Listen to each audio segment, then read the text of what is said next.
একটা ঘটনা বলি। দিন কয়েক আগের কথা। আমি হেঁটে হেঁটে কারওয়ান বাজার দিকে যাচ্ছিলাম। শার্ক ফোয়ারার সামনে ওখানে একটা পুলিশ বক্সের মতো আছে। বেশ কিছু পুলিশ ওখানে ওনাদের ডিউটি করেন। তো সেখানে হঠাৎ করে একজন পুলিশ আমাকে সালাম দিলেন।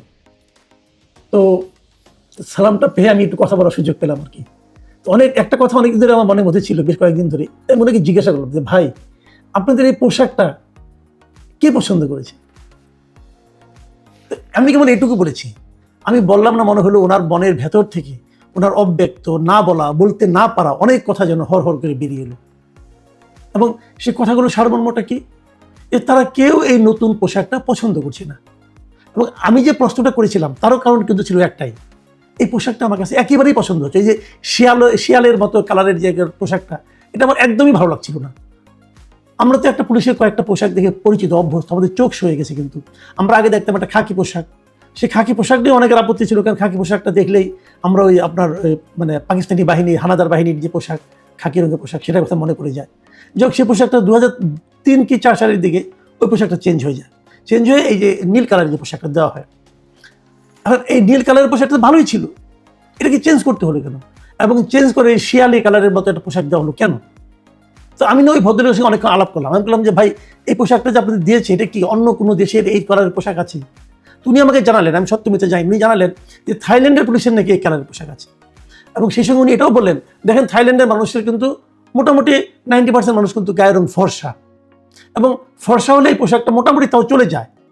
কিন্তু আমরা যারা শ্যামবর্ণের আছি, শ্যামলা রঙের আছি, আমাদের জন্য এটা একেবারে ভালো মানায় না। মানে আমি ইন্টেনশনালি আরো কয়েকজন পুলিশের সঙ্গে কথা বলেছি।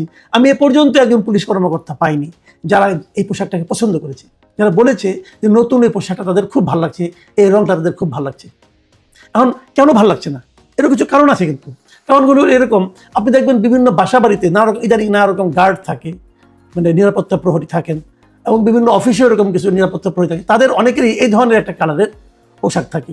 কাজেই অনেক সময় হয়তো তড়িঘড়ি করে তাড়াহুড়োর মধ্যে ঠিক বোঝা যায় না, পার্থক্য করা যায় না। আর পুলিশের ওই পোশাকটা তো অনেক দিন ধরে চলে আসছিল, মানুষ ওটা তো অভ্যস্ত হয়ে গেছে, ওতে কোনো মন্দও তো নাই। এই পোশাকটা চেঞ্জ হলো কেন? এত বড় বাহিনী এতগুলো পোশাক চেঞ্জ হলো কেন? কারণটা কি? এই কারণটা আর কিছুই না, এটা হলো অন্তর্বর্তীকালীন সরকার যেটা ছিল, যেটা আমি যাকে মোটামুটি একটা তগলখি সরকার বলি, সেই সরকারের একটা তগলখি সিদ্ধান্ত ছিল যে পোশাক চেঞ্জ করতে হবে।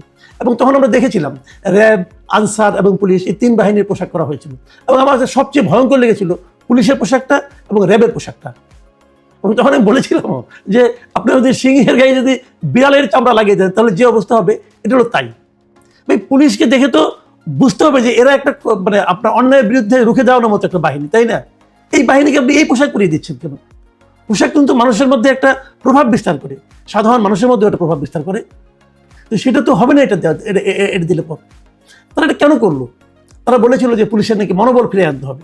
তো মনোবলটা কি ফিরে আসছে এই পোশাক দেওয়াতে? পোশাকে দিলে কি মনোবল ফিরে যায়?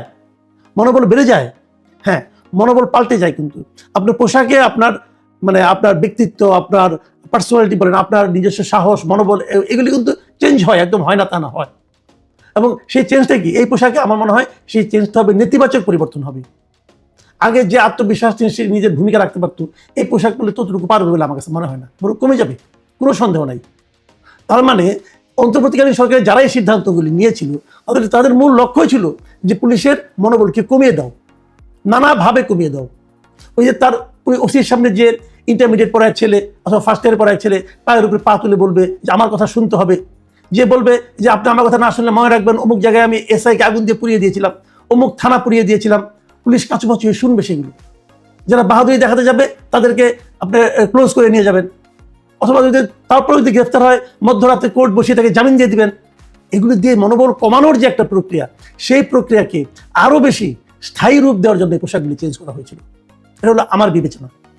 আজকে দেখলাম পুলিশের একটা অ্যাসোসিয়েশন, যে পুলিশ সার্ভিস অ্যাসোসিয়েশন, তারা একটা অফিসিয়ালি একটা বিবৃতিও দিয়েছে। সোমবার রাতে তারা বিবৃতি দিয়েছে, এবং সেখানে তারা বলেছে যে এই পোশাকটা নির্বাচন নাকি করা হয়েছিল সম্পূর্ণ রকম মতামত না নিয়েই। তাদের ভাষায় তারা, আমি একটু পড়ে শোনাই তারা কি বলেছে। তারা বলেছে যে সাবেক অন্তর্বর্তী সরকার পুলিশ সদস্যদের গায়ের রং, আবহাওয়া এবং তাদের মতামত উপেক্ষা করে কোনোরূপ জনমত যাচাই ছাড়া পোশাক নির্বাচন করে। একদম মানে তারা কিন্তু স্পষ্ট করে বলে দিচ্ছে, এবং তারা এখানে এই কথাও বলেছে অন্য যেসব সংস্থা ইউনিফর্ম পরে থাকে তাদের সঙ্গে নতুন পোশাকের হুবহু সাদৃশ্য রয়েছে, এতে পুলিশ সদস্যদের চিহ্নিত করা কঠিন হয়ে পড়েছে। এখন অন্য যেসব সংস্থা মানে ওই যে বললাম বিভিন্ন বাসার বিভিন্ন অফিসের যে গার্ড, তাদের সঙ্গে এটা মানে মিলে গেছে এই পোশাকের রং। এটা কেন, অথবা এটা করতে হবে কেন? এই যে কেন কথাটা বললাম, এখানে হলো মূল ঘটনাটা হলো এই পোশাক চেঞ্জ করলে, ভাবেন তো সারা দেশের এত হাজার হাজার পুলিশের পোশাক যে চেঞ্জ করার দায়িত্ব দেওয়া হয় কাউকে, যে ঠিকাদাররা দায়িত্বটা পাবে, তাদের কি পরিমাণ প্রফিট হবে ভেবেছেন একবার? খোঁজ দিয়ে দেখেন কারা এগুলি করেছে, সমাধান পেয়ে যাবেন, উত্তর পেয়ে যাবেন। কেন করতে হবে? মানে পুরো দেশের নিরাপত্তা বাহিনীর মনোবলকে, মেরুদণ্ডকে ভেঙে দেওয়ার জন্য এই সরকার, আগের সরকার, এই অন্তর্বর্তীকালীন সরকার 18টা মাস ধরে যে চেষ্টা চালিয়ে গেছে, তারই সবচেয়ে বড় প্রকাশ হলো এই পোশাক চেঞ্জ করা।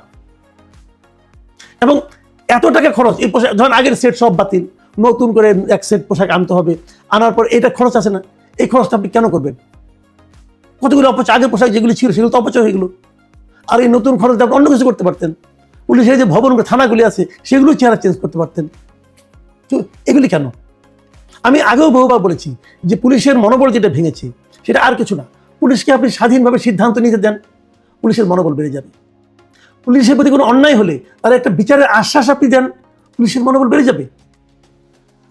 ভাবেন তো ওই আন্দোলনের সময় অনেক ঘটনা ঘটেছে, কিন্তু পুলিশ হত্যা হয়েছে, হয়নি? হয়েছে। আপনি কি করলেন? পুলিশ হত্যার কোনো বিচার হবে না, একটা সিদ্ধান্ত দিয়ে দিলেন। কিসের উপর ভিত্তি করে আপনি সিদ্ধান্ত দিলেন? আপনি বলবেন যে না, আন্দোলনের সময় প্রয়োজন ছিল, হ্যাঁ ছিল, মানতে রাজি না, কিন্তু বিচার হবে না কেন?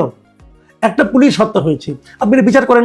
বিচার করলে যদি প্রমাণ হয় যে ওই সময় পুলিশকে হত্যা না করলে ওই আন্দোলন সম্ভব হতো না, তাহলে মানলাম যে পুলিশ আন্দোলনকারীদের বিরুদ্ধে ছিল, তো মেরেছেন আপনি। কিন্তু যদি প্রমাণ হয় যে আন্দোলনের সঙ্গে ওই পুলিশকে হত্যা করা না করার কোনো সম্পর্ক নাই, তো সেটার বিচার হবে না কেন? আর বিচার তো হতে হবে, পুলিশে কি মানুষ না?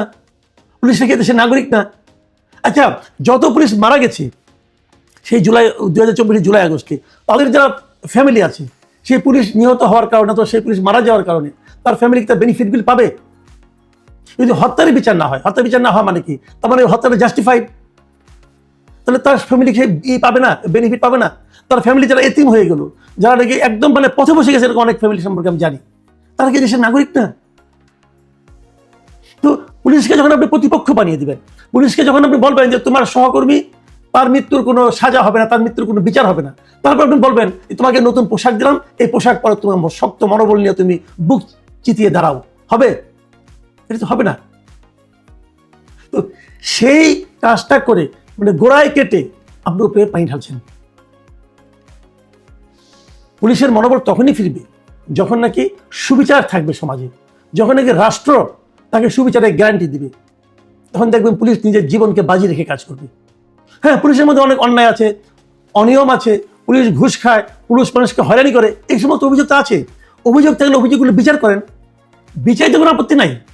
এখন আপনি বিচার করবেন না, ওইটা হতে দিবেন, আবার অপরদিকে গোষ্ঠীগতভাবে তাদের উপর নানা ধরনের অন্যায় অবিচার করবেন, অথবা তাদেরকে নানাভাবে আপনার মানে মনোবল ভেঙে দেওয়ার মতো কাজ করবেন, তারপরে একটা শিয়াল মার্কা পোশাক গায়ে চড়াই দিবেন, তা তো হলো না রে ভাই। আমি মনে করি এই সমস্ত বিষয়গুলো নিয়ে চিন্তা ভাবনা করা দরকার। নতুন সরকার এসেছে, গণতান্ত্রিক সরকার এসেছে, আমি মনে করব এটা কিন্তু একটা ভয়ঙ্কর সমস্যা দিয়ে কিন্তু অগ্রসর হচ্ছে। আপনারা এখনো সময় আছে, এটাকে থামান।